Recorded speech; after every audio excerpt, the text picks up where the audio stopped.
உங்களுக்கு அமைதி உரித்தாக. அன்பார்ந்தவர்களே, மரியணையின் ஓராண்டில் வீடியோ வாசிப்பு திட்டத்தின் 24ஆம் நாளில் நாம் நுழைந்திருக்கிறோம். இன்றைக்கி நிறைய சுவாரஸ்யமான விஷயங்களை நம்ம பார்க்க போகிறோம். நேற்று யோசேப்பு பெஞ்சமினை எப்படியோ வர சொல்லி அவருடைய கூட பிறந்த சகோதரரை ஒரு பொய்யான பழியை போட்டு அவர் வச்சுக்கிட்டு அவருடைய சகோதரர்கள் உண்மையாலுமே 13 வருஷத்துக்கு முன்னாடி அவர் விற்று போட்டுட்டு அப்பாவை பற்றி கவலைப்படாமல் சந்தோஷமாக சகோதரன் கூட பார்க்காம போன அதே சகோதரர்களுடைய மனசு அப்படியே இருக்கா இல்லை மனம் மாறி இருக்கா அப்படின்றத கண்டுபிடிக்கும் விதமாக அவங்க வெறுக்கக்கூடிய, அவங்க அப்பா அன்பு செய்யக்கூடிய இன்னொரு சகோதரனாகிய பெஞ்சமினை அவர் வச்சுக்கிட்டு நீங்களாம் அமைதியாக சமாதானமாக அப்பாட்டு திரும்பி போங்கன்னு சொல்லி ஒரு சோதிக்கும் விதமாக ஒரு சோதனையை வைக்கிறார். அவருடைய சகோதரர்கள் அவங்க மனமாறிட்டாங்க அப்படின்றத ஜெயிச்சு காட்டுறாங்க. குறிப்பாக யூதா முன் வந்து என்ன நீங்கள் அடிமையாக வச்சுக்கோங்க, ஆனால் பெஞ்சமினை போக விடுங்கன்னு சொல்லி அழகாக அவங்க முன்ன செஞ்ச பாவத்திலேருந்து மனம் திரும்பினதை அவங்க எம்பித்து காட்டுறாங்க செயலில். அது வரைக்கும் நம்ம நேற்று பார்த்துட்டோம். இப்போது யோசேப்பு என்ன பண்ண போகிறார்? பெஞ்சமினை விட போகிறாரா, இல்லை அவங்க சகோதரர்கிட்ட அவரை வெளிப்படுத்த போகிறாரு? எல்லாமே இன்றைக்கி 45ஆவது அதிகாரத்தில் தொடக்க நூலில் நம்ம வாசிக்க போகிறோம். தொடர்ந்து 46ஆவது அதிகாரத்தில் யாக்கோபை வந்து எகிப்துக்கு வர சொல்லுவார். அப்போது மொத்த யாக்கோபினுடைய குடும்பமும் இஸ்ரேல் மொத்தமும் அந்த குடும்பம் மொத்தமும் எகிப்தில் போய் சேர்ந்து அங்கே அவங்க செட்டில் ஆகிறத இன்றைக்கி நம்ம 46ஆவது அதிகாரத்தில் வாசிக்கிறோம். தொடக்க நூல் 45-46. தொடர்ந்து 37 எலிகு நம்ம நேற்று பார்த்தோம், யோபுனுடைய அந்த 4வது நண்பர். தொடர்ந்து 37ஆவது அதிகாரத்தில் யோபு மேலே எல்லா குற்றங்களையும் சுமத்திக்கிட்டு இருப்பார். 38ஆவது அதிகாரத்தில் நம்ம எதிர்பார்த்துக்கிட்டு இருந்த அந்த நாள் வந்துவிட்டது. ஆண்டவர் யோபுவுக்கு மறுமொழி பேச போகிறார், மறுமொழி கூற போகிறார். அழகாக சூறாவளியிலேருந்து ஆண்டவர் பேசுவார். ரொம்ப அழகாக இருக்கும். 38 இருந்து இன்றைக்கி நம்ம 38 மட்டும் தான் வாசிப்போம். பட் 38 41 வரைக்கும் இந்த 4 அதிகாரங்கள் 38, 39, 40, 41 4 அதிகாரங்களில் ஆண்டவர் பதில் கூறுவதை நம்ம பார்ப்போம். அதுக்கப்புறம் அவரை இரட்டிப்பாக ஆசீர்வதிக்கிறத நம்ம பின்னாடி பார்ப்போம். ஸோ இன்றைக்கி 37, 38 நம்ம யோபுவிலிருந்து வாசிக்க போகிறோம். அதை தொடர்ந்து நீதிமொழிகளில் நம்மளுடைய கண்கள், நம்மளுடைய வாய், நம்மளுடைய இதயம், நம்மளுடைய கால்கள், நம்மளுடைய பாதைகள், இது எல்லாவற்றையும் இந்த 5ஐயும் எப்படி பரிசுத்தமாய் காத்துக்கொள்ளணும். அதே போல் கடவுளுடைய வார்த்தை நம்ம கேட்டுட்ருக்கோம் இல்லையா, ஒவ்வொரு நாளும் இந்த கடவுளுடைய வார்த்தை நம்மளுடைய உடலுக்கு ஹெல்த்தை தருமா, நமக்கு நலனை தருமா, உடல் நலத்தை தரும்னு சொல்லி இன்றைக்கி நம்ம வாசிக்க போகிறோம். ஸோ இவ்வளோ நல்ல விஷயங்கள்லாம் நம்ம நீதிமொழிகளில் வாசிக்க போகிறோம். நீதிமொழிகள் எங்கே நம்ம நேற்று 19ஆவது வசனத்தோடு விட்டோம். இன்றைக்கி 20 27ஆவது வசனம் வரைக்கும் இன்றைக்கி நம்ம வாசிக்க போகிறோம். 4வது அதிகாரம் இன்னையோட முடிய போகுது நீதிமொழிகள். சரி, இன்றைய தினத்திற்கான விவிலிய வாசிப்பு பகுதிக்குள்ளே போகிறதுக்கு முன்னாடி ஒரு 4 கேள்விகள். முதல் கேள்வி, யாக்கோபு அவருடைய குடும்பத்தாரோட எகிப்துக்கு போவார், யோசேப்போட வாழலாம், ஏன்னா அவர் அங்கே பெரிய மனுஷனாக இருக்கிறார். சரி, எத்தனை பேர் யாக்கோபுடைய குடும்பத்தில் மொத்தமும் போவார்கள்? அந்த நம்பர் என்ன அப்படின்றத கவனித்து பாருங்கள்.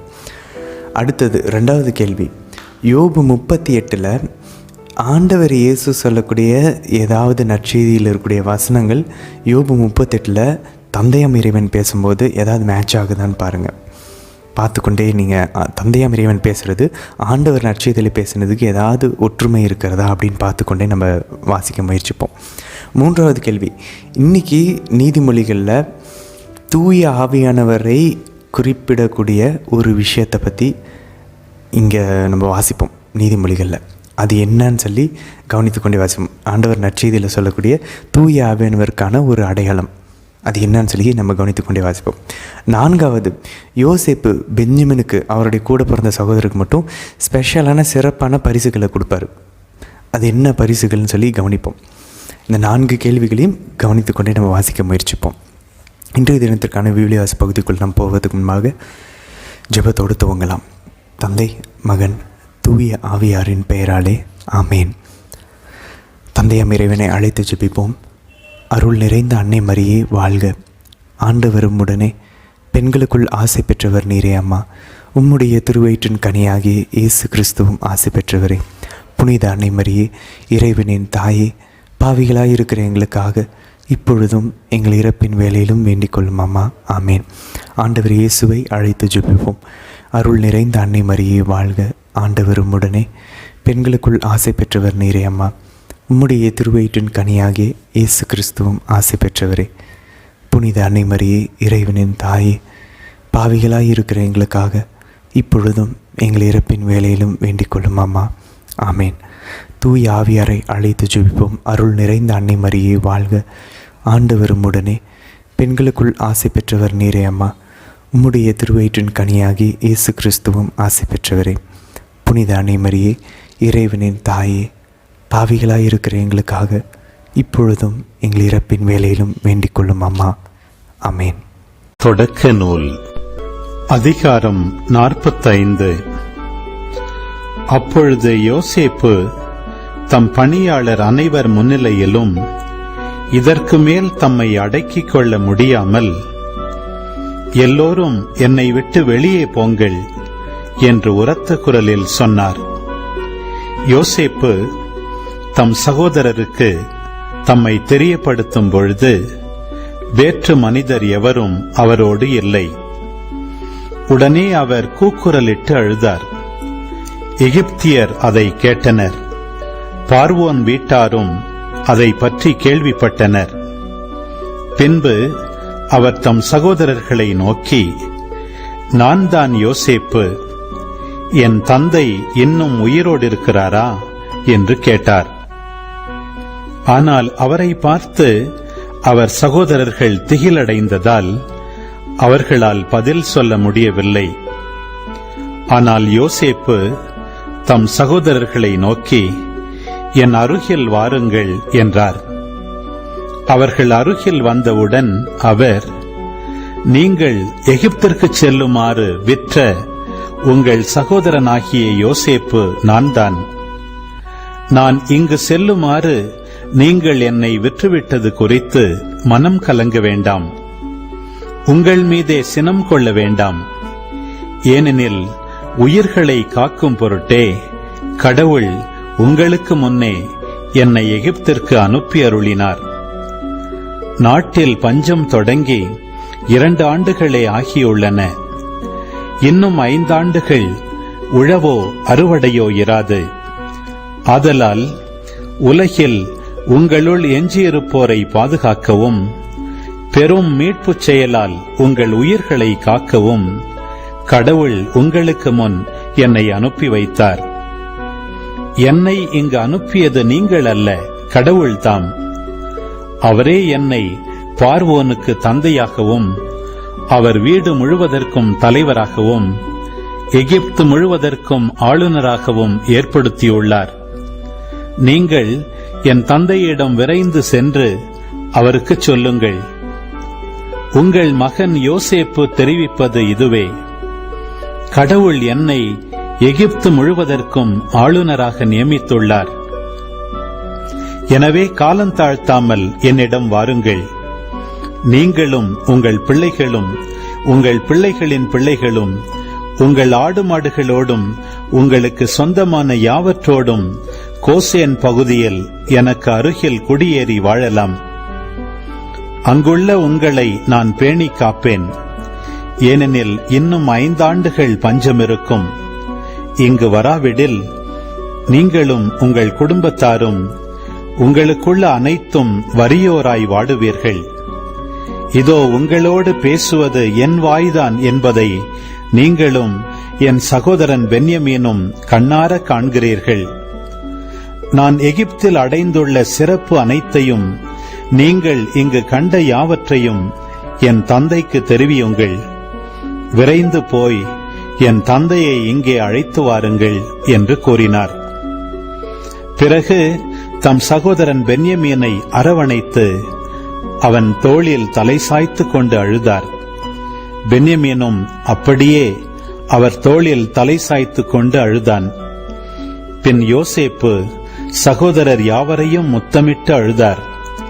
இதன் பின் அவர்கள் அவரோடு உரையாடினர்.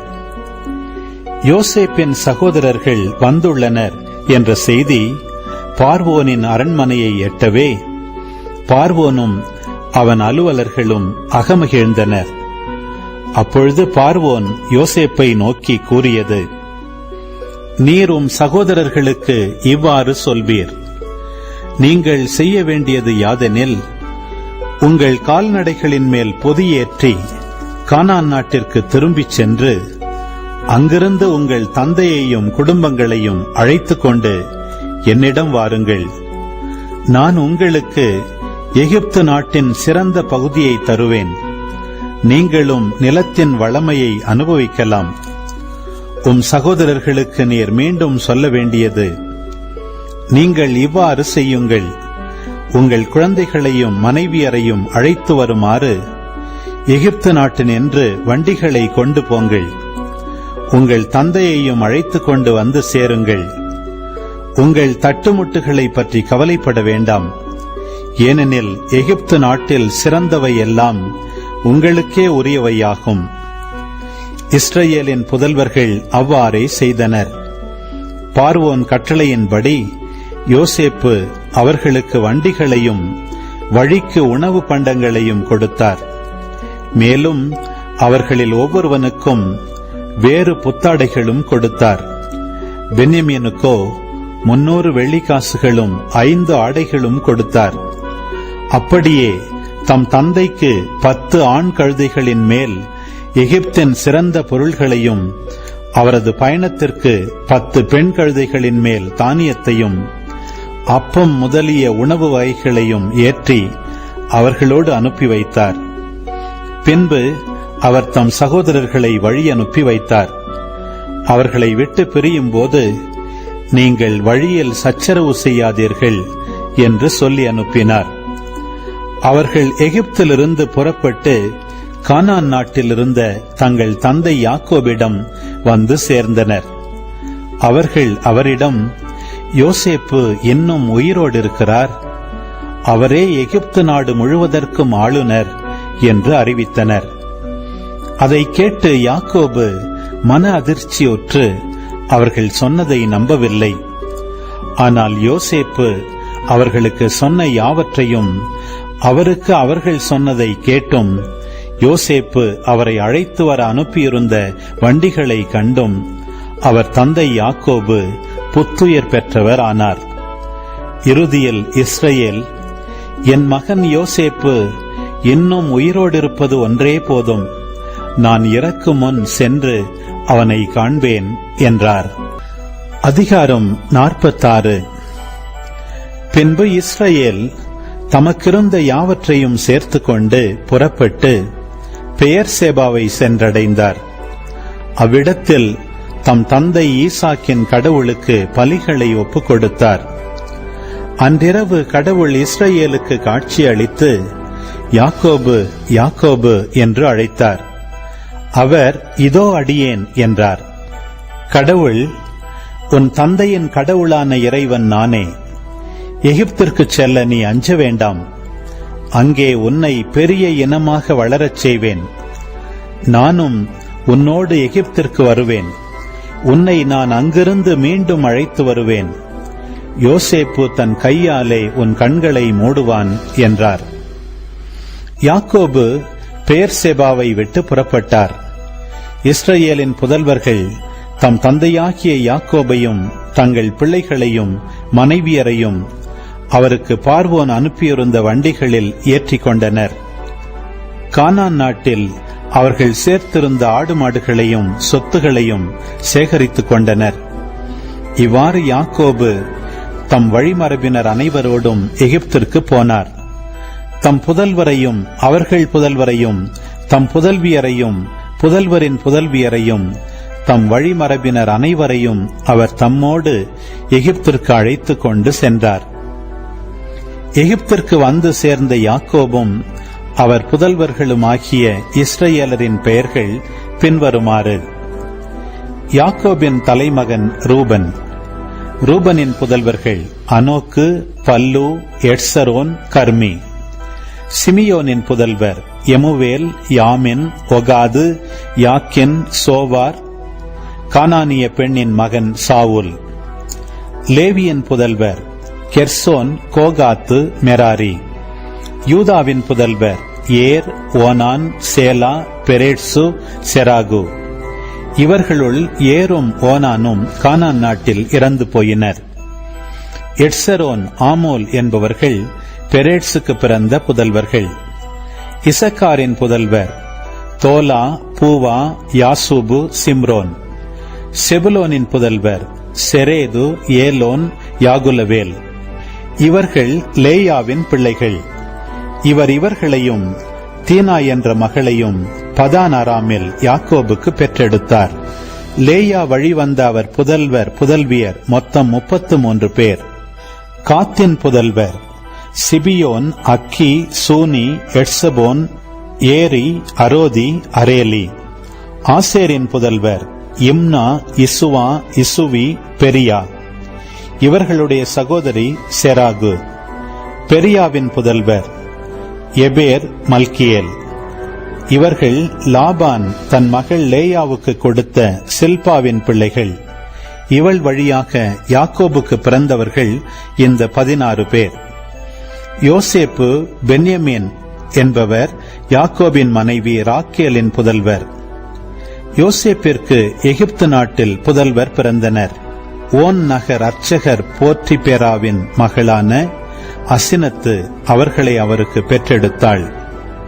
அவர்கள் மனாசே, எப்ராயிம் ஆவர். பென்யமீனின் புதல்வர் பேலா, பெக்கேர், அசுபேல், கேரா, நாகமான், ஏகி, ரோசு, முப்பிம், குப்பிம், அருது. ராக்கேல் வழி வந்த யாக்கோபின் புதல்வர் மொத்தம் 14 பேர். தானின் மகன் ஆசும். நப்தலியின் புதல்வர் யாகுட்சேல், கூனி, ஏட்சேர், சில்லேம். இவர்கள் லாபான் தன் மகள் ராக்கேலுக்கு கொடுத்த பில்காவின் பிள்ளைகள். இவள் வழியாக யாக்கோபுக்கு பிறந்தவர்கள் மொத்தம் 7 பேர். யாக்கோபின் புதல்வர்களுடைய மனைவியரை தவிர அவரது வழிமரபாக எகிப்தில் குடிபுகுந்தோர் மொத்தம் 66 பேர். எகிப்து நாட்டில் யோசேப்பிற்கு பிறந்த புதல்வர்களோ 2. ஆகவே எகிப்தில் குடிபுகுந்த யாக்கோபின் குடும்பத்தார் எல்லோரும் 70 பேர் ஆவர். கோசேன் பகுதியில் யோசேப்பு தம்மை வந்து சந்திக்குமாறு யாக்கோபு யூதாவை தமக்கு முன் அனுப்பியிருந்தார். அவர்கள் கோசேன் வந்து சேர்ந்தார்கள். யோசேப்பு தம் தேரை பூட்டிக் கொண்டு தம் தந்தை இஸ்ரவேலை சந்திக்கச் சென்றார். யோசேப்பு தம் தந்தையை கண்டவுடன் அவரை அரவணைத்து அவர் தோளில் சாய்ந்து கொண்டு வெகுநேரம் அழுதார். அப்பொழுது இஸ்ரவேல் யோசேப்பிடம், இப்பொழுது நான் சாக தயார். நீ உயிரோடுதான் இருக்கிறாய். உன் முகத்தை கண்ணார கண்டுவிட்டேன் என்றார். பின்னர் யோசேப்பு தம் சகோதரரையும் தம் தந்தையின் குடும்பத்தாரையும் நோக்கி, நான் பார்வோனிடம் போய் கானான் நாட்டிலிருந்து என் சகோதரரும் என் தந்தையின் குடும்பத்தாரும் என்னிடம் வந்திருக்கிறார்கள். அவர்கள் மந்தை மேய்ப்பவர்கள். மந்தைகளை வைத்து பேணுவது அவர்கள் தொழில். அவர்கள் தங்கள் ஆடு மாடுகளையும் தங்களுக்கு சொந்தமான யாவற்றையும் தங்களுடன் கொண்டு வந்திருக்கிறார்கள் என்று அவருக்கு தெரிவிப்பேன். பார்வோன் உங்களை வரவழைத்து உங்கள் தொழில் என்ன என்று கேட்கும் பொழுது நீங்கள் மறுமொழியாக, எங்கள் சிறுவயது முதல் இந்நாள் வரை உம் பணியாளர்களாகிய நாங்கள் எங்கள் மூதாதையரை போல் மேய்ப்பவர்களாயிருக்கிறோம் என்று சொல்லுங்கள். நீங்கள் மறுமொழியாக, எங்கள் சிறுவயது முதல் இந்நாள் வரை உம் பணியாளர்களாகிய நாங்கள் எங்கள் மூதாதையரை போல் மேய்ப்பவர்களாயிருக்கிறோம் என்று சொல்லுங்கள். நீங்கள் கோசேன் பகுதியில் குடியிருக்கும்படி அனுமதிக்கப்படுவீர்கள். ஏனெனில் ஆடு மேய்ப்பவர்கள் அனைவரும் எகிப்தியருக்கு அருவருப்பானவர்கள் என்றார். யோபு ஆகமம் அதிகாரம் 37. இதை கண்டு நடுங்குகிறது என் இதயம், தன் இடம் பெயர்ந்து அது துடிக்கின்றது. அவரது குரலின் இடியோசையையும் அவர் வாயினின்று வரும் முழக்கத்தையும் கவனமுடன் கேளுங்கள். விசும்பின் கீழ் மின்னலை மிளிரச் செய்கின்றார். மண்ணகத்தின் எல்லை வரை செல்ல வைக்கின்றார். அதனை அடுத்து அதிரும் அவர் குரல். பேரொலியில் அவர் முழங்கிடுவாரே. மின்னலை நிறுத்தார் அவர் தம் குரல் ஒலிக்கையிலே. கடவுள் வியத்தகு முறையில் தம் குரலால் முழங்குகின்றார். நம் அறிவுக்கு எட்டாத பெரியனவற்றை செய்கின்றார். ஏனெனில் உறைபனியை மண்மிசை விழு என்பார். மாரியையும் பெருமழையையும் உரத்து பெய்க என்பார். எல்லா மனிதரும் அவரது கைத்திறனை அறிய எல்லா மாந்தரின் கையையும் கட்டி போடுவார். பின்னர் விலங்கு தன் பொந்தினுள் நுழையும், தம் குகைக்குள் அது தங்கும். அவர் தம் கிடங்கிலிருந்து சுழற்காற்றும் வாடை காற்றிலிருந்து குளிரும் கிளம்பும். கடவுளின் மூச்சால் பனிக்கட்டி உறையும், பரந்த நீர்நிலை உறைந்து போகும். அவர் முகிலில் நீர்த்துளிகளை திணிப்பார், கொண்டல் அவர் ஒளியை தெரிக்கும். மேகம் அவரது ஆணைப்படியே சுழன்று ஆடும். அவர் ஆணையிடுவதை எல்லாம் மண்மிசை செய்யும். கண்டிக்கவோ கருணை காட்டவோ இவற்றை உலகில் அவர் நிகழச் செய்கின்றார். யோபே, செவிகொடும். இறைவனின் வியத்தகு செயல்களை நின்று நிதானித்து கவனியும். கடவுள் எவ்வாறு அவற்றை ஒழுங்குபடுத்துகின்றார் என்றோ, அவர் தம் முகில்கள் எப்படி மின்னலை தெரிக்கின்றன என்றோ அறிவீரா? முகில்கள் எவ்வாறு மிதக்கின்றன என உமக்கு தெரியுமா? அவை நிறை அறிவுள்ளவரின் வியத்தகு செயல்கள் அல்லவா? தென் திசை காற்றினால் நிலம் இறுக்கப்படுகையில் உடையின் வெப்பத்தால் நீவீர் புழுங்குகின்றீர். வார்ப்பட கண்ணாடியை ஒத்த தென்னிய விசும்பை அவரோடு உம்மால் விரிக்க கூடுமோ? நாம் அவருக்கு என்ன சொல்லக்கூடும் என்று கற்பியும். இருளின் முகத்தே வகை தெரியாது உழல்கிறோம். நான் பேசுவேன் என்று எவர் அவரிடம் சொல்வார்? அவ்வாறு பேசி எவர் அழிய ஆசிப்பார்?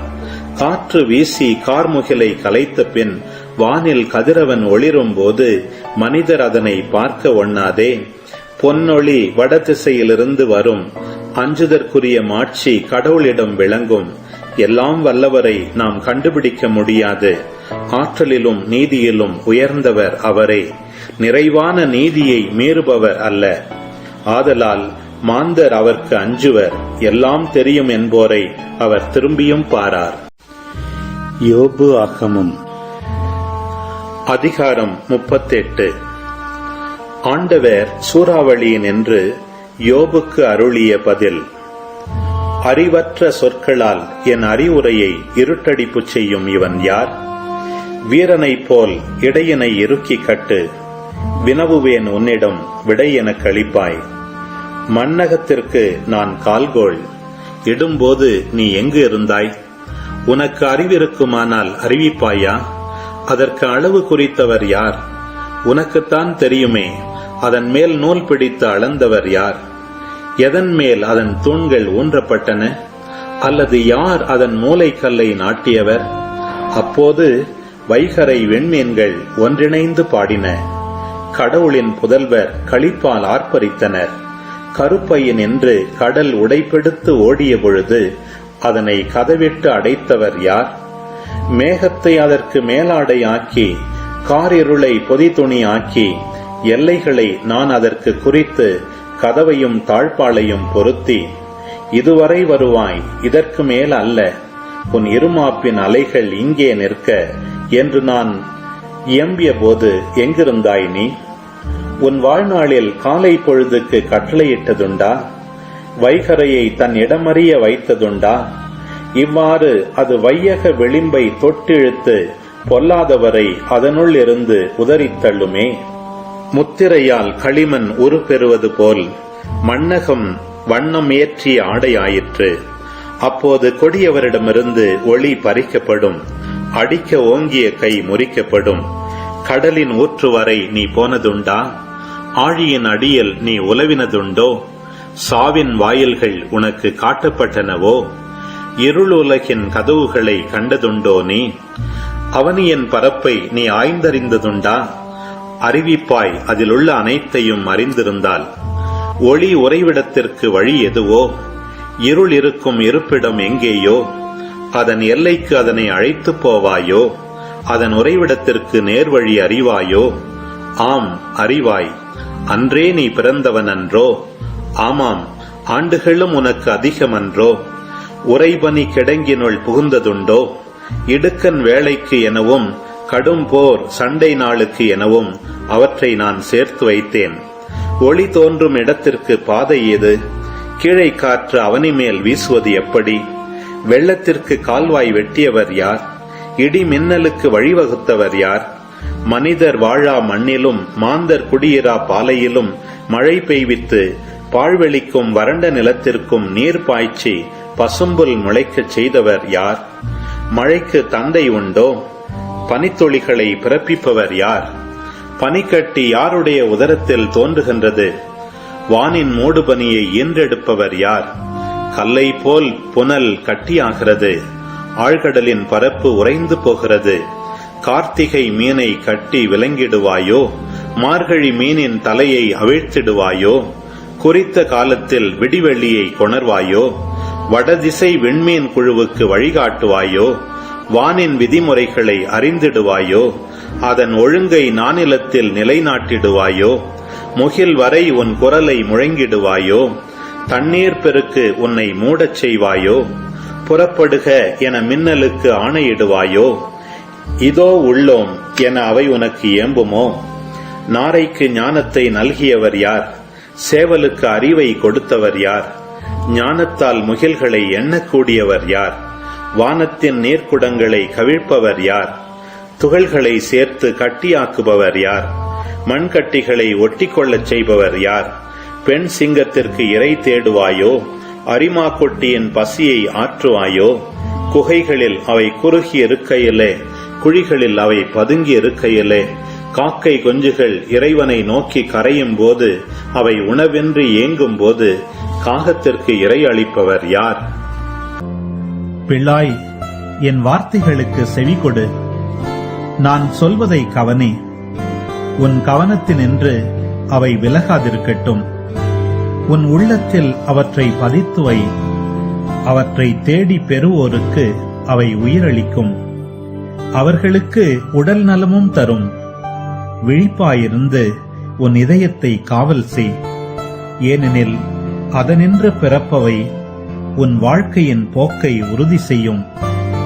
நாணயமற்ற பேச்சு உன் வாயில் வரக்கூடாது. வஞ்சகச் சொல் உன் வாயில் எழக்கூடாது. உன் கண்கள் நேரே பார்க்கட்டும். எதிரே இருப்பதில் உன் பார்வையை செலுத்து. நேர்மையான பாதையில் நட. அப்பொழுது உன் போக்கு இடரற்றதாயிருக்கும். வலப்புறமோ இடப்புறமோ திரும்பாதே. தீமையின் பக்கமே காலெடுத்து வைக்காதே. ஆமேன். ஆண்டவரே, இந்த நாளுக்கான இந்த இறை வார்த்தையை வாசிப்பதற்கான அருளை கொடுத்ததற்காக நன்றி செலுத்துகிறோம் அப்பா.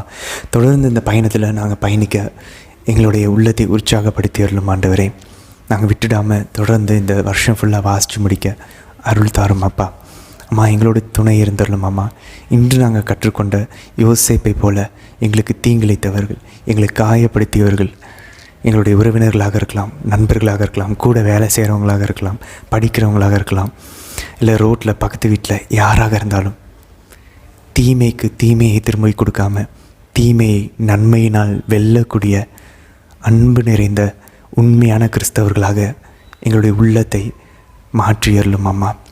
உங்களுடைய மாசற்ற இருதயத்துக்கு எங்களுடைய உள்ளத்தையும், எங்களுடைய குடும்பத்தினர்களுடைய உள்ளத்தையும், எங்களுடைய அன்பார்ந்தவர்களுடைய உள்ளத்தையும் அர்ப்பணிக்கிறோம் அம்மா. இந்த நாள் முழுதும் பிறருக்கு அன்பு காட்டவும், அதன் வழியாக கடவுள் மீது வைத்திருக்கக்கூடிய அன்பை இந்த உலகில் வாழ்வாக்க எங்களுக்கு அருள் தர வேண்டி கெஞ்சி மன்றாடுகிறோம் அம்மா. தந்தை, மகன், தூய ஆவியாரின் பெயராலே ஆமேன். அன்பார்ந்தவர்களே, நிறைய எமோஷ்னலான பகுதி இன்றைக்கி நம்ம வாசித்தோம் இல்லையா? ஒரு பக்கம் யோசேப்பு திரும்ப அவருடைய குடும்பத்தினர்களை சந்திக்கிறாரு. இன்னொரு பக்கம் யோபு புலம்பி புலம்பி கடைசியாக அந்த நாள் வந்துருச்சு. ஆண்டவர் பேச ஆரம்பிக்கிறார். இப்போது இவ்வளோ அழகான ஒரு மாற்றத்தையும் ஒரு முக்கியமான ஒரு தருணத்தை நம்ம எட்டியிருக்கிறோம் நம்மளுடைய இந்த விவிலிய வாசிப்பின் பயணத்தில். நம்ம இன்றைக்கான விளக்கம் வரை ரொம்ப சிறிது தான். அதை பார்க்குறதுக்கு முன்னாடி அந்த கேள்விகளுக்கான பதிலை பார்ப்போம். முதல் கேள்வி, எத்தனை பேர் யாக்கோபோட அவருடைய குடும்பத்தினர்கள் எகிப்திற்கு போனாங்க அப்படின்னு பார்த்தோன்னா 70 பேர். தொடக்க நூல் 46ஆம் அதிகாரம் 27ஆம் வசனமில் இருக்குது. ரெண்டாவது கேள்வி, யோபு 38 நம்ம வாசிக்கும் போது ஆண்டவர் சொன்ன ஏதாவது ஒரு விஷயம் ஞாபகம் இருக்கா அப்படின்னு சொல்லி பார்த்தோன்னா, யோபு 38-37 நம்ம வாசனை தெரியும். ஆண்டவர் சொல்கிறாரு, ஞானத்தால் முகில்களை எண்ணக்கூடியவர் யார், மேகங்களை எண்ணக்கூடியவர் யார் அப்படின்னு சொல்லி கேட்குறாரு. இதே நம்ம மத்தேயு நற்செய்தி 10ஆவது அதிகாரம் 29ஆவது வசனத்துலலாம் வாசிச்சோன்னா தெரியும், உங்கள் தலைமுடியெல்லாம் எண்ணப்பட்டிருக்கிறதுன்னு. தந்தை இறைவன் அங்கே வானத்தின் மேகங்களை எண்ணக்கூடியவங்க யாருன்னு கேட்குறாரு. இங்கே ஆண்டவர் உங்களுடைய தலைமுடிகள் எல்லாம் எண்ணப்பட்டிருக்குது, ஒரு சிட்டுக்குருவி கூட கீழே விழாது. நீங்கள் சிட்டுக்குருவி கூட தந்தையின் விருப்பம் இல்லாமல் விழாதுன்னு சொல்கிறார் ஆண்டவர். நீங்கள் சிட்டுக்குருவியோட மேலானவர்கள்ல, எனவே அஞ்சாதீர்கள் அப்படின்றார், பயப்பட வேண்டாம் அப்படின்றார். இது ஒரு சின்ன ஒரு ஒற்றுமை இருப்பதை நம்ம பார்க்குறோம். அதே போல் யோபு 38:41 வசனத்தை நம்ம வாசிச்சோன்னா தெரியும். அதில் ஆண்டவர் அழகாக தந்தையாம் இறைவன் கூறுகிறார், காக்கை குஞ்சுகள் இறைவன் நோக்கி கரையும் போது, அவை உணவின்றி ஏங்கும் போது காகத்திற்கு இறை அளிப்பவர் யார்? அழகாக கடவுள் கேட்குறாரு பாருங்க. அப்படின்னா அந்த பறவைகளுக்கு கூட கடவுள் தான் உணவு கொடுக்குறான்றது இங்கே நம்ம யோபு 38:41 வசனத்தில் நம்ம வாசிக்கிறோம். அங்கே ஆண்டவர் மத்தேயு நற்செய்தி 6:26 வசனத்தில் சொல்லுகிறார், வானத்து பறவைகளை நோக்குங்கள், அவை விதைப்பதும் இல்லை, அறுப்பதும் இல்லை, களஞ்சியத்தில் சேர்த்து வைப்பதும் இல்லை, உங்கள் விண்ணக தந்தை அவற்றுக்கும் உணவு அளிக்கிறார். அவற்றை விட நீங்கள் மேலானவர்கள் அல்லவா? எவ்வளோ அழகாக சொல்கிற பாருங்க. பறவைகளுக்கு உணவு கொடுக்குற கடவுள் உங்களுக்கும் கண்டிப்பாக தேவையானது எல்லாத்தையும் தருவார் அப்படின்னு சொல்கிறார். அங்கே யோபில் தந்தை இறைவன் பேசுகிறாரு. இங்கே நற்செய்தியில் மத்தேயு 6:26 ஆண்டவர் இயேசு சொல்கிறார், பறவைகளுக்கு உணவு கொடுக்கறது அதே கடவுள் உங்களுக்கும் கொடுப்பார் அப்படின்னு சொல்லி. அஞ்ச வேண்டான்னு சொல்கிறார் அழகா. 3வது கேள்வி, நீதிமொழிகளில் தூய ஆவியினவனுடைய ஒரு அடையாளமாக ஒரு விஷயம் இருக்கும், அது எங்கன்னு சொல்லி கவனிக்க சொன்னோம். 4வது அதிகாரம் 23வது வசனத்தை பார்த்தோம்னா, இதயத்தை காத்துக்கொள்ளுங்கள், ஏன்னா அதிலிருந்து தான் ஜீவ ஊற்று புறப்படும். ஆக்சுவலாக பழைய மொழிபெயர்ப்பில் அப்படி இருக்கும். நம்ம இதில் வாழ்வு தரக்கூடிய அந்த தண்ணீர் புறப்படும் அப்படின்னு இருக்கும். ஆக்சுவலாக ஜீவ ஊற்று பிறப்பும். இது நம்ம எங்கே பார்க்கலாம்? யோவான் 7வது அதிகாரம் 38வது வசனம். நற்செய்தி யோவான் நற்செய்தி 7வது அதிகாரம் 38வது வசனம் சொல்வார், யாரேனும் தாகமாக இருந்தால் என்னிடம் வாருங்கள், என்னிடம் நம்பிக்கை கொள்வோர் பருகட்டும். மறைநூலில் கூறுவது போல, ஆண்டவர் இருக்கும்போது மறைநூல் இது பழைய ஏற்பாடு தான். ஆண்டவர் சொல்கிறார், மறைநூலில் கூறுவது போல அவருடைய உள்ளத்திலிருந்து வாழ்வு தரும் தண்ணீர் ஆராய் பெருக்கெடுத்து ஓடும். இது ஆக்சுவலாக என்ன அப்படின்னாக்கா, நம்ம இதை தெளிவாக புரிஞ்சுக்கணுன்னா, அந்த ஜீவ ஊற்று வாழ்வு தரும் தண்ணீர் உள்ளத்திலிருந்து பிறப்பெடுத்து ஓடுன்னு சொல்ல பாருங்க. இது இன்னும் தெளிவாக யோவான் நற்செய்தி, அதே யோவான் நற்செய்தியில் 4ஆம் அதிகாரம் 14வது வசனம் வாசனம் தெரியும். நான் கொடுக்கும் தண்ணீரை குடிக்கும் எவரும் என்றுமே தாகம் எடுக்காது. நான் கொடுக்கும் தண்ணீர் அதை குடிப்பவர்களுக்குள் பொங்கி எழும் ஊற்று மாறி நிலை வாழ்வு அளிக்கும். உள்ளத்திலிருந்து பொங்கி எழும் ஒரு நீர் ஊற்றாக இருக்கிறது. அதுக்கப்புறம் நம்ம அதை ஃபுல்லாக வாசிச்சோன்னா தெரியும், அது தூய ஆவியினவரை குறித்து பேசுகிறார் அப்படின்னு சொல்லி அந்த நற்செய்தியில் கொடுக்கப்பட்டிருக்கும். ஸோ அந்த உள்ளத்திலிருந்து வரக்கூடிய இந்த ஜீவ ஊற்று, அந்த உள்ளத்திலிருந்து வாழ்வு தரும் தண்ணீர் ஆராய் பெருக்கெடுத்து ஓடும் சொல்ல பாருங்கள், அது ஆவியானவரை குறிக்கக்கூடியது. ஸோ இது நீதிமொழிகளுக்கும் நற்செய்திக்கும் இருக்கக்கூடிய அந்த தொடர்பு. 4வது கேள்வி, யோசேப்பு பெஞ்சமினுக்கு என்ன அந்த கிஃப்ட் கொடுத்தாரு அப்படின்னு பார்த்தோன்னா 300 வெள்ளி காசுகள் கொடுத்தாரு நம்ம வாசிக்கிறோம். கூடவே 5 ஆடைகளை கொடுத்தாரு அப்படின்னு சொல்லி நம்ம பார்க்குறோம். இது திரும்ப ஒரு பிரச்சனை ஏற்படுத்துகிற மாதிரி இருக்குது பாருங்களேன். யோசேப்பு அழகாக அங்கே அவருடைய கூட பிறந்த சகோதரனான பெஞ்சமினை அவர் கட்டி தழுவி முத்தமிடுகிறார். அதுக்கப்புறம் அவருடைய எல்லா சகோதரிகளையும் கட்டி தழுவி முத்தமிடுகிறார். அதான் 45வது அதிகாரத்தில் 14-15 வசனங்கள் நம்ம வாசித்தோம். ஆனால் இங்கே பாருங்கள், திரும்பவும் ஏதோ திரும்ப பாகுபாடு காட்டுற மாதிரி இருக்குது. ஆனால் விவிலிய அறிஞர்கள் என்ன சொல்கிறாங்க அப்படின்னாக்க, யோசேப்பு திரும்பவும் அந்த பழைய சூழ்நிலையை அவர் ஏற்படுத்துகிறார். என்னது, பெஞ்சமினுக்கு அதே போல் ஒரு தனியான ஒரு சிறப்பான ஒரு அன்பை காட்டும்போது, அவங்க சகோதரர்கள் ஏற்கனவே அவருக்கு அவங்க அப்பா காட்டி அதே மாதிரி ஒரு சிறப்பான ஆடையை கொடுத்தப்ப, பல வண்ண கலர்ஸ் இருக்கக்கூடிய அந்த ஆடையை கொடுத்தப்ப அவங்க அந்த பொறாமையில் செயல்பட்டாங்க. இப்போ எப்படி செயல்பட போகிறார்கள் அவங்க பார்க்குறாங்க. அதனால தான் சொல்கிறாங்க, அவர் 24ஆம் வசனத்தில் சொல்கிறார், போகிற வழியில் நீங்கள் வழியில் சச்சரவு செய்யாதீர்கள், சச்சரவு சண்டை எதுவும் போட்டுக்காதீங்க அப்படின்னு சொல்லி அவர் சொல்லி அனுப்புகிறாரு. ஏன்னா இவர் இங்கே ஸ்பெஷலாக ட்ரீட் பண்ணியிருக்கிறாரு. அப்போது இப்போ வனாந்திரத்தில் பெஞ்சமினை தனியாக திரும்பி அதே அவர்களுடைய 10 சகோதரரோடு அனுப்புகிறாரு. பழைய சகோதரர்களாக இருந்தாங்கன்னா, வாங்க இவனை கொன்று, இவன் தானே எல்லாத்தையும் சிறப்பு வாங்கிட்டான், இவன் நம்ம கொன்று போடுவோன்னு சொல்லி சொன்ன அந்த சகோதரர்கள் தான் இப்போயும் இருக்கிறாங்களா? அழகாக சோதிக்க வேண்டிய நேரம். அதனால் பெஞ்சமினை வழியில் எந்த பிரச்சனையும் சண்டையும் பண்ணாதீங்கன்னு சொல்லி அனுப்பிச்சுடுறாரு. அவங்க சகோதரர்கள் உண்மையிலே மனமாறியவர்களாக பெஞ்சமினை பாதுகாத்து கூட்டிகிட்டு போய் அவங்க அப்பா கிட்டே சேர்க்குறாங்க. ஸோ இங்கே ஒரு அழகான ஒரு மனமாற்றம் நடக்கிறத நம்ம இங்கே பார்க்குறோம். யோசிப்பு அதுக்கான ஒரு ஞானம் நிறைந்தவராக ஒரு சூழலை ஏற்படுத்தி கொடுக்குறத நம்ம இங்கே பார்க்குறோம். அதனால் அவர் வந்து பாகுபாடு காட்டல. அவர் வந்து திரும்ப அவங்களுடைய சகோதரர்களினுடைய இதயத்தின் எண்ணங்களை அவர் தெரிந்து கொள்ள அவர் ஒரு சூழலை ஏற்படுத்தி சோதிக்கும் வண்ணமாக இதை செயல்படுகிறார் அப்படின்னு சொல்லி ஒரு சில விவிலிய அறிஞர்கள் கூறுகிறார்கள். இது ஒரு பக்கம் இருக்க, இன்றைக்கான விவிலிய வாசி பகுதியில் இருக்கக்கூடிய இந்த ஒரு சில நேரடி அர்த்தங்களும் நமக்கு ஆண்டவர் அதன் மூலிமா என்ன சொல்கிறார் அப்படின்றதையும் பார்க்கலாம். உதாரணத்துக்கு தொடக்க நூல் 45வது அதிகாரம் 8வது வசனத்தில் யோசேப்புக்கு சொல்கிறாரு, நீங்கள் என்னை அனுப்பலை, கடவுள் தான் என்னை அங்கே அனுப்புனார். இது ரொம்ப ஒரு முக்கியமான ஒரு அழகான விஷயம் பாருங்களேன்.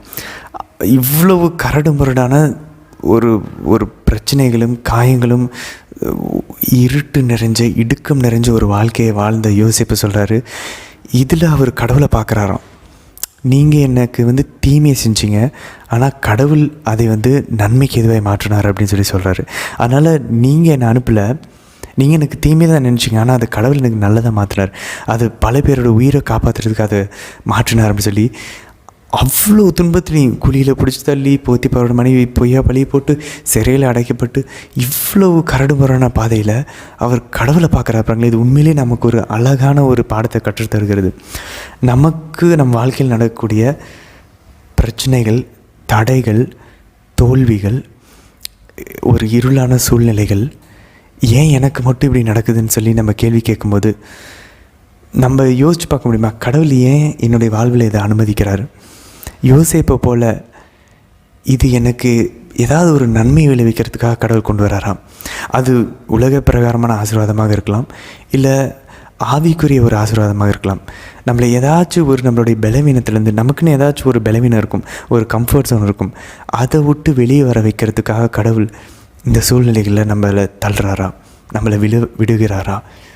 நம்ம ஊதாரி மகனை போல் அந்த பன்றிகள் தின்னக்கூடிய நெற்றுகள் கொடுப்பார் யாரும் இல்லை, அந்த ஒரு நிலையில் போடப்படும்போது நமக்கு அந்த அறிவு தெளிவு வரும். ஓகே, நான் நீ மாற்றிக்குவேன், என்னையே நான் ஒரு பொறுமை நிறைஞ்சவனாக இருப்பேன், நான் தன்னடக்கம் நிறைஞ்சவனாக வாழ்வேன், நான் பரிசுத்தம் நிறைஞ்சவனாக வாழ்வேன் அப்படின்னு சொல்லி முடிவுகள் எடுப்பதற்காக கடவுள் நம்ம வாழ்வில் ஒரு சில ஆசீர்வாதங்களை வந்து பொறுமையாக அதை ஸ்டாப் பண்ணுறாரா, அதை வெயிட் பண்ண வைக்கிறாரா நம்மளை.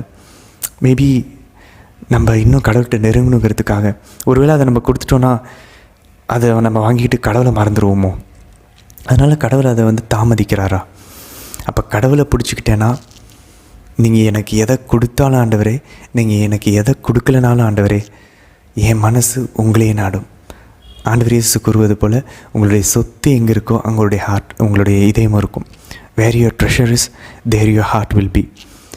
என்னுடைய சொத்து நீங்கள் தான் ஆண்டவரே, என்னுடைய சொத்து அம்மா நீங்கள் தான் மாதாம்மா அப்படின்னு நம்மளால் சொல்ல முடியுமா? அதை நம்ம சொல்லி பிடிச்சிட்டோன்னா, அந்த பாயிண்ட்டை பிடிச்சிட்டோன்னா, அதுக்கப்புறம் நம்மளோட உயர்விலும் தாழ்விலும், வறுமையிலும் வளமையிலும், இன்பத்திலும் துன்பத்திலும், எல்லாவற்றிலும் நம்ம கடவுள் கூட இருப்போம். ஒரு அழகான பாடல் இருக்குது, அந்த பாடலுக்கான லிங்க்கை இந்த வீடியோ டிஸ்கிரிப்ஷனில் கொடுக்கலாம். நமக்கு எல்லாம் தெரிஞ்ச பாடல் தான், காணிக்கை பாடல்.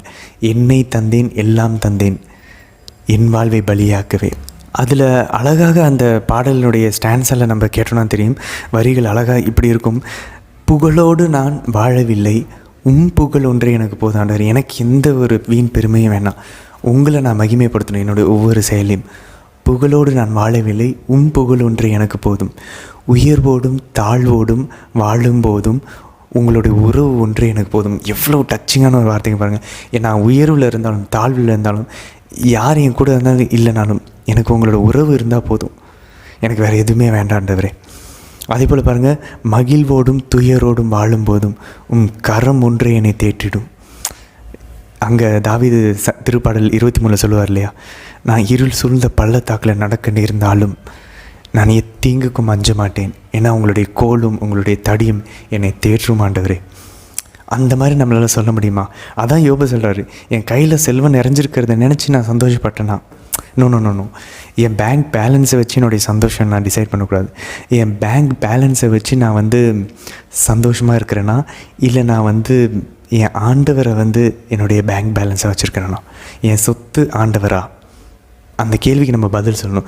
யோசேப்பு அதனால தான் அவர் குழியில் விழுந்தப்பையும் அவரோட உறவு போதும்னாரு. அவரை சிறையில் போட்டு அவரோட உறவு போதும்னாரு. அவரை தூக்கி பார்வனுக்கு அடுத்து உட்கார வச்சாலும் அங்கேயும் அவரோட உறவு போதும்னாரு. அதனால தான் பாருங்கள் 45வது அதிகாரம் 15 வருஷத்தில் அவரால் அவருக்கு தீங்கிழைச்சவரை கட்டி பிடிச்சி முத்தம் கொடுக்க முடியுது. அப்படி யாரால் நம்மளால் பண்ண முடியும் யோசிச்சு பாருங்களேன். அது மட்டும் இல்லை, அவர் அழுகுற அப்படின்னா அவர் மனசுலேருந்து அன்பு செய்கிறாருன்னு அர்த்தம். அப்புறம் இவ்வளோ நாள் அதை காத்துட்டு வெயிட் பண்ணுறாருன்னு அர்த்தம். ஒரு சில அறிஞர்கள் சொல்கிறாங்க, நம்ம ஏன் அழுகுறோமா தெரியுமா?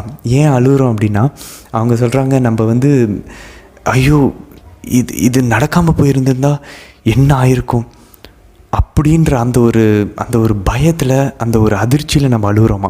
ஏன்னா நம்ம ஒரு நல்ல விஷயம் நடக்கும்போது நம்ம ஏன் அழுகணும்? சந்தோஷம் தானே படணும். ஆனால் ஏன் நம்ம ஆனந்த கண்ணீர் சிந்துறோம்? ஏன்னா இது இல்லாமல் போயிருந்திருந்தா என்னால் யோசிச்சு கூட பார்க்க முடியாது. அந்த ஒரு அதிர்ச்சி நிறைந்த ஒரு சந்தோஷத்தினால தான் நம்ம அழுகுறோமா. ஒரு விஷயம் நடந்துருச்சு, அது மட்டும் நடக்கலைன்னா என்னால் கற்பனை கூட பண்ணி பார்க்க முடியல. அந்த வேறு ஒரு விஷயம் நடந்துருந்துருச்சுன்னா இது நடக்காமல் அந்த வேறு ஒரு விஷயத்தை என்னால் கற்பனை கூட பண்ணி பார்க்க முடியல நம்ம யோசிக்கும் போது நம்ம அழுவோமா. அப்படி அழுகுறாரு யோசிப்பு அவரோட சகோதரரை பார்த்து. யாக்கோபும் அவருடைய மகனும் சந்திக்கும் போது நம்ம நிறையா வளர்ந்துட்டோம், நிறைய பெருசாகிட்டோம். அம்மா அப்பாவை சகோதரிகளில் நம்ம பிஸி ஆகிட்டோம். நம்மளோட லைஃப்பில், வேலையில், நம்மளோட ஃபேமிலி பார்க்குறதில்ல.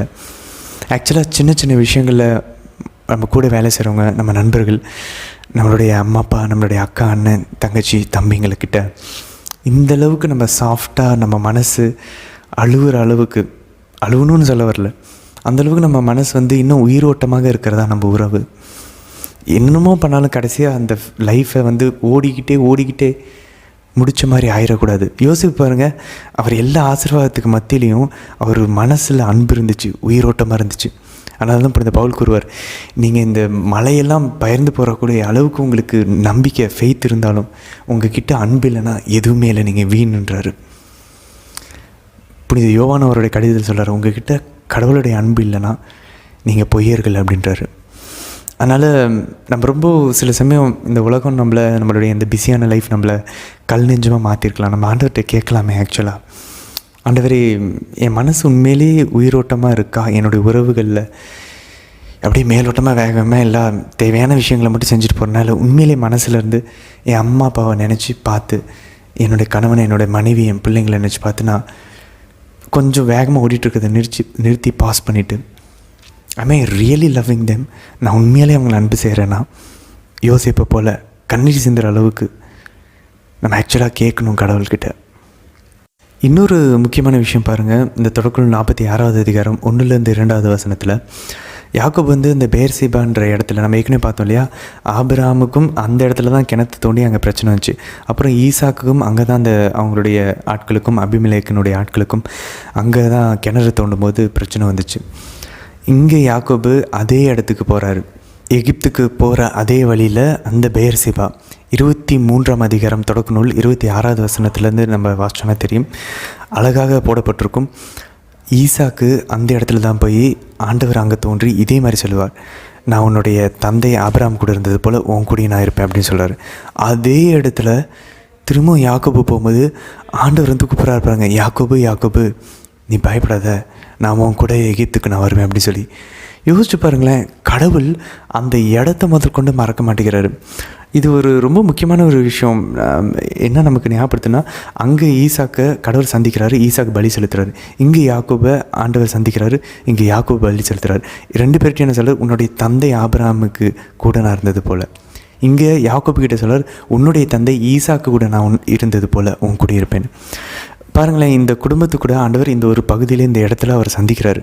நிறைய பேர் சொல்லுவாங்க, ஏன் நான் கடவுள்கிட்டலாம் நம்ம இருக்கிற இடத்துலேருந்தே நம்ம வேணும்னா அவர் கேட்டுக்குவார். கரெக்டு தான், கடவுள் நம்மளுடைய உள்ளத்தின் நினைவுகள், உள்ளதின் ஒவ்வொரு எண்ணங்களையும் அவர் தெரியும் தான்.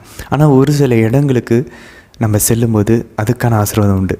உதாரணத்துக்கு ஆண்டவர் அவரை அவர் உருமாற்றம் அடைஞ்சப்போ அவர் கூட இருந்த சீடர்கள்கிட்ட அவங்க வீட்டிலே அதை பண்ணியிருக்கலாமே. ஆண்டவரையும் அவரை தனியாக ஒரு உயரமான ஒரு மலைக்கு கூட்டி கொண்டு போனார். அது நம்ம பாரம்பரியம் கூறுகிறது அந்த தாபோர் மலை அப்படின்னு சொல்லி. இது புதிய ஏற்பாட்டில் நம்ம பார்த்துட்ருக்கோம். ஆண்டவர் ஏன் உயிர் தெழுந்ததுக்கப்புறம் என்னோடய சகோதரர்களை கலிலியாவுக்கு போக சொல்கிறார்? ஏன் அவர் வேற ஒரு இடத்துக்கு சொல்லக்கூடாது? இல்லை அவங்க இருந்த ரூம்லேயே போய் சந்திக்கக்கூடாது?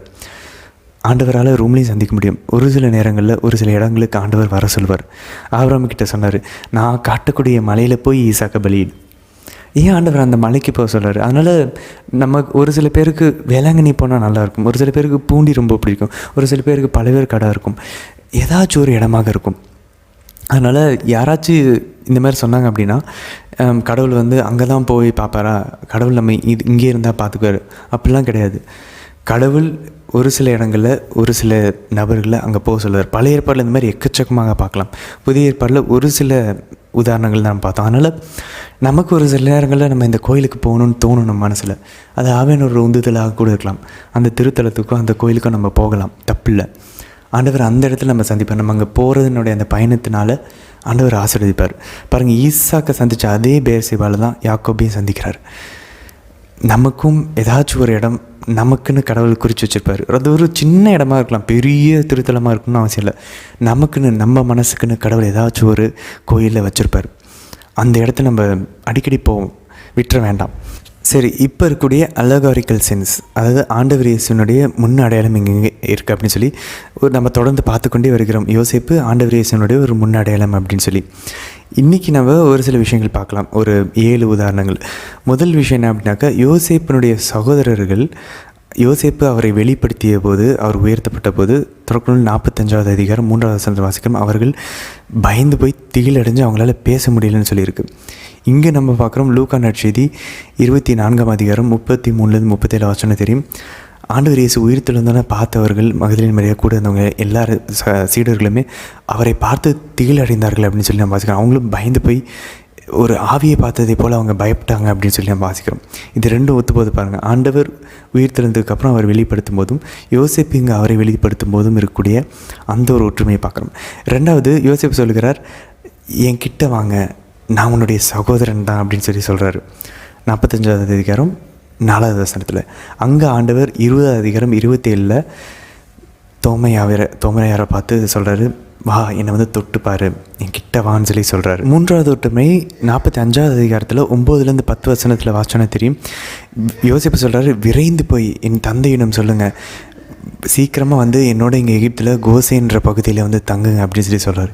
அங்கே ஆண்டவர் இயேசு உயிர்த்தெழுந்தோன்னு சொல்கிறாரு. மத்தேயு 28வது அதிகாரம் 10வது வசனத்தில் மகதலேன் மரியாவுக்கும் அவங்க கூட இருந்தவங்ககிட்டையும் சொல்கிறாரு, விரைந்து போய் என் சகோதரர்களிடம் சொல்லுங்கள், கலிலேயாவுக்கு போக சொல்லி நான் அங்கே வந்து அவரை சந்திப்பேன் அப்படின்னு சொல்லி. 4வது ஒற்றுமை என்ன அப்படின்னாக்க, யோசேப்பு சொல்கிறாரு, கடவுள் என்னை வந்து இந்த எகிப்தினுடைய எல்லா இடத்தின் மீதும் என்னை வந்து அதிபதி ஆக்கியிருக்கிறாரு, என்னை வந்து தலைவராக்கியிருக்கிறாரு, ஆளுநர் ஆக்கியிருக்காரு அப்படின்னு சொல்லி 45வது அதிகாரம் 9வது வசனத்தில் யோசிப்பு கூறுகிறார். ஆண்டவர் உயிர்த்தெழுந்தோன்னு சொல்கிறாரு. அதே மத்தேயு 28வது அதிகாரத்தில் 18லேருந்து 19 வசனத்தில் விண்ணகத்திற்கும் மண்ணகத்தின் மீது எல்லா உரிமையும் அதிகாரமும் எனக்கு கொடுக்கப்பட்டிருக்கிறது அப்படின்னு சொல்லி ஆண்டவர் சொல்கிறார். அதனால் நீங்கள் உலகமே சென்று தந்தை மகன் தூய் ஆவியானவர் பெயரால் திருமுழுக்கு கொடுங்கள், நானும் உங்களுக்கு கற்பித்தவையெல்லாம் அவர்களும் கடைபிடிக்கும்படி கற்பியுங்கள் சொல்லி ஆண்டவர் இங்கே சொல்கிறத நம்ம பார்க்குறோம். ஆண்டவருக்கு விண்ணகத்திலும் மண்ணகத்திலும் எல்லா அதிகாரமும் கொடுக்கப்பட்டிருக்குன்னு சொல்லி ஆண்டவர் இயேசு சொல்கிறாரு. அங்கே யோசேப்பு அவர் உயர்த்தப்படும் போது சொல்கிறாரு, எகிப்தின் மீது எல்லாவற்றின் மீதும் எனக்கு அதிகாரம் கொடுக்கப்பட்டிருக்கிறது அப்படின்னு சொல்லி.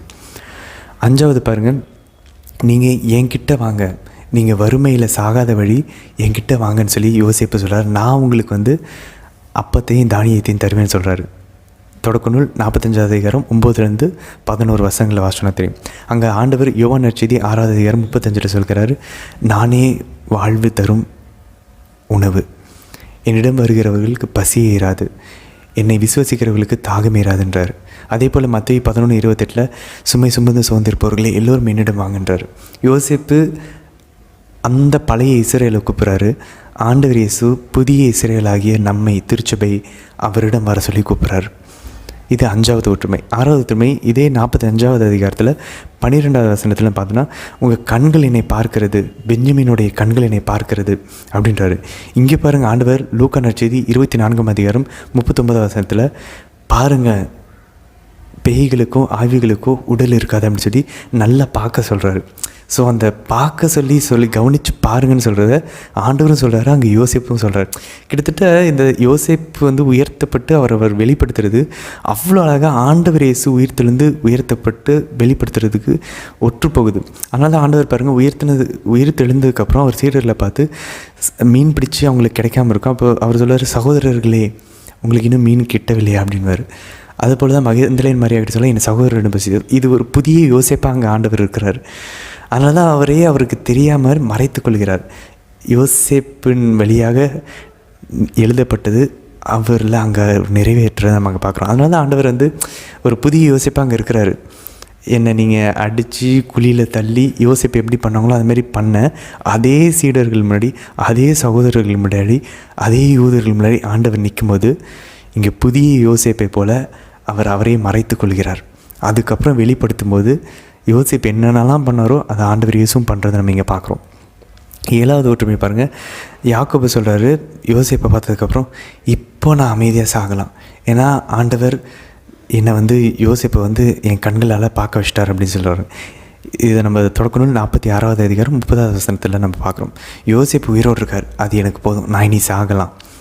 இங்கே ஆண்டவர் இயேசுவை மாதா கொண்டுட்டு வரும்போது லூக்கா நற்செய்தி 2வது அதிகாரம் 29லேருந்து 30 வசனத்தில் வாசனத்திலே சிமியோன் இறைவாக்கினர், இனி நான் அமைதியாக நான் செல்வேன், உம் அடியானை நீங்கள் அமைதியாக போக பண்ணுகிறீர்கள், ஏன்னா நீங்கள் வாக்களித்த மீட்பு இந்த புதிய யோசேப்பை என் கண்கள் கண்டு கொண்டன சொல்லி சிமியோன் இறைவாக்கினர் கூறுறதை நம்ம இங்கே பார்க்குறோம்.